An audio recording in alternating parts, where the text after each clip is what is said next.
المرات الثانيه كيجيبوا تاهل من الميسر، الماتش كان كبير، اللعابه تقاتلوا، مدرب ما غيرش من الافكار ديالو، فقط كانوا واحد اجزاء صغيره تلعب عليها الماتش. كما قلت لكم في الفيديو السابق، ربيع حريماش كيلعب واحد الدور كبير في البناءات الهجوميه ديال الفريق، وقلتها حتى في اللائحه ديال الوهبي اللي اختار فيه وكنتحمل المسؤوليه على الهضره هذه تاع بيراميدز. راه قال الهضره شحال هذه، قال بانه لي فار كان اصعب خصم العام اللي فات وهو اليوم كيضرب، وكنتسناو فريق النهضه البركانيه يطلع باش نضمنا واحد الفريق في الفينال. كما كتعرفوا الماتش الجاي في حاله الصعود الفريق البركاني غيتلاقاو في الدومي فينال تاع الشامبيونز ليغ. عيدونا غدا ان شاء الله. ما كانتش فرصه للتقدم يهبطوا يزيروا اللور، ولكن حارس بدا دابا كيهضروا واش ممكن تعاود الحارس خرج على الخط.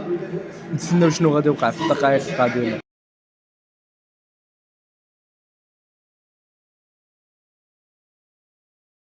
النهضه البركانيه كينضم لفريق الجيش الملكي في النصف النهائي دوري ابطال افريقيا من بعد ما بجوج تغلبوا على فريق الخصم خارج الديار.